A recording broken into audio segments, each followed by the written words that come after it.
Tere, väike sõber. Mina olen Palingu. Täna räägin sulle loo, mis paneb sind mõtlema. See on lugu ühest nugisest nimega Gustav ja ühest valikust, mis muutis kõike. Kuula hästi. Gustav nugis oli kiire ja osav. Ta ronis puude otsas kiiremini kui ükski teine loom ja tema pruunid silmad nägid kõike. Kõik metsaloomad ütlesid, et Gustav on tark ja tubli. Aga ühel päeval juhtus midagi, mis pani Gustavi proovile.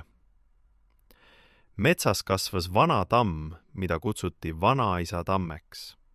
See puu oli 100 aastat vana ja tema tüves oli suur õõnsus, kus elas metsa vanim orav, Elfriide. Elfriide oli kogunud terve elu jooksul ilusaid asju. Värvilisi kive, erilisi seemneid, ilusaid sulgi. Tema kogu oli kuulus kogu metsas. Aga kõige kallim asi oli tilluke merekarbi tükk, mille Elfriide vanaema oli toonud kaugelt merelt. See oli ainus asi, mis Elfriide vanaemast alles oli jäänud. Gustav teadis seda lugu. Kõik teadsid. Ühel päeval, kui Gustav mängis teiste noortega vanaisa tamme juures, läks mäng liiga ägedaks. Nad jooksid ümber puu ja hüppasid oksalt oksale. Gustav hüppas kõige kõrgemalt. Ta tahtis teistele muljet avaldada. Aga ta hüppas valesti. Ta kukkus, põrkas vastu tamme tüve ja lõi käpaga vastu Elfriide õõnsuse serva. Midagi kukkus. Midagi purunes. Gustav vaatas alla. Tema käpa ees lebas Elfriide merekarbi tükk. 2 tükis. Tema süda peatus. Gustav, mis juhtus? Hüüdis jänes Priit alt.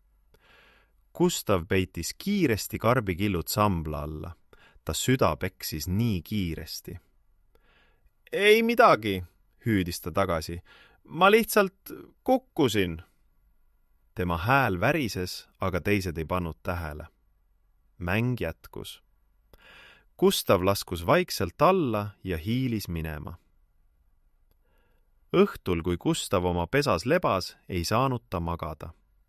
Ta nägi ikka ja jälle seda purunenud karpi, Elfriide ainsat mälestust oma vanaemast. Ma ei tahtnud, sosistas ta pimeduses. See oli õnnetus. Aga ta teadis, et see ei muuda midagi. Karp oli katki. Järgmisel hommikul oli metsas suur kära. Gustav kuulis hääli ja läks vaatama. Elfriide seisis oma õõnsuse juures. Ta silmad olid punased. Tema käppadek olid karbikillud. See oli minu vanaema oma, sosistas Elfriide. See oli kõik, mis mul temast oli. Kes seda tegi? Metsaloomad seisid ringis. Keegi ei öelnud midagi. Mina nägin, ütles äkki väike jänes Miia. Eile olid siin noored mängimas. Ehk keegi neist teab. Kõik vaatasid noorte poole. Gustav tundis, kuidas tema nägu kuumaks läks. Meie mängisime siin, ütles jänes Priit, aga mina ei puutunud õõnsust. Mina ka mitte, ütles orav Oskar.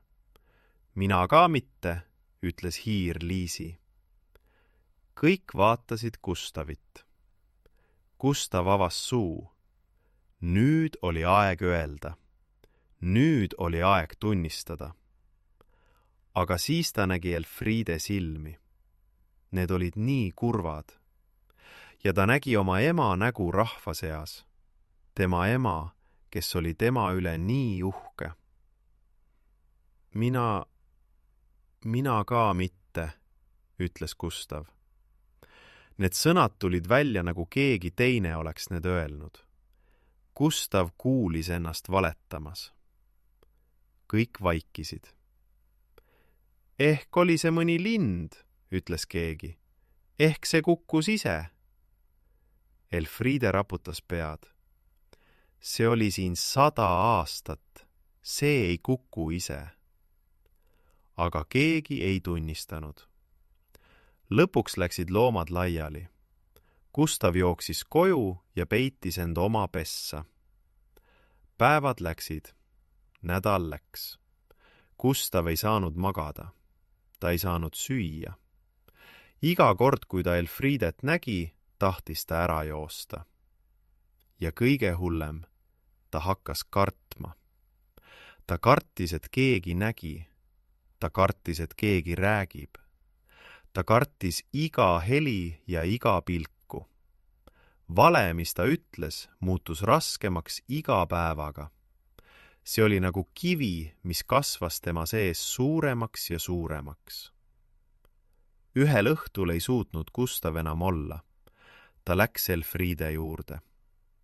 Vasana orav istus oma õõnsuse juures ja hoidis käpas karbikilde. Ta üritas neid kokku panna, aga need ei püsinud. Elfriede, ütles Gustav. Vana orav vaatas üles.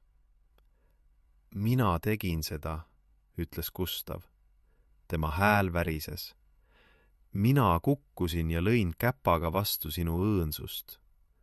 See oli õnnetus, aga ma valetasin.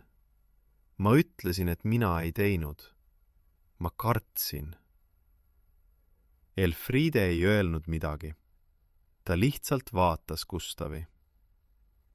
Mul on nii kahju, ütles Gustav. Pisarad jooksid mööda tema põski. Ma tean, et see oli sinu vanaema oma. Ma tean, et seda ei saa parandada. Mul on nii kahju. Pikk vaikus. Siis ütles Elfriede. Istu minu kõrvale, Gustav. Gustav istus. Ta ootas, et Elfriede karjub tema peale, et ta ütleb, kui halb Gustav on. Aga Elfriede ütles midagi muud. Kas tead, mis on hullem kui see, et mu karp katki läks? Gustav raputas pead. See, et sa valetasid. Mitte mulle, vaid iseendale. Need päevad, kui sa käisid ringi selle saladusega, need olid sinu karistus, mitte minu oma. Gustav noogutas. Ta teadis, et see oli tõsi. Mu vanaema, jätkas Elfriede, ütles alati üht asja. Ta ütles, kui sa teed vea, siis tunnista. Vale vaikimine on sama halb kui vale rääkimine. Sina vaikisid, Gustav, ja see vaikimine oli vale. Aga täna sa rääkisid tõtt. Ja see nõudis rohkem julgust, kui nõudis valetamine. Elfriede võttis karbikillud ja pani need Gustavi käpale. Ma ei saa neid parandada, ütles Gustav kurvalt.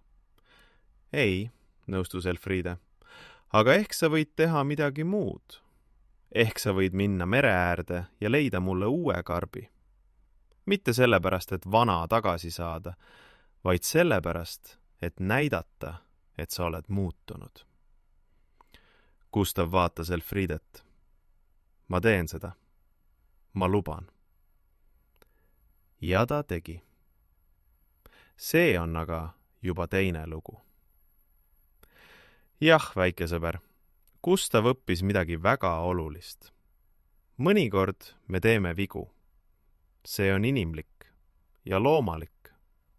Aga see, mida me pärast viga teeme, see näitab, kes me tegelikult oleme. Gustav oleks võinud vaikida terve elu, aga see vaikimine oleks teda õõnestanud kogu elu. Tead, vale vaikimine on vahel sama halb kui vale rääkimine.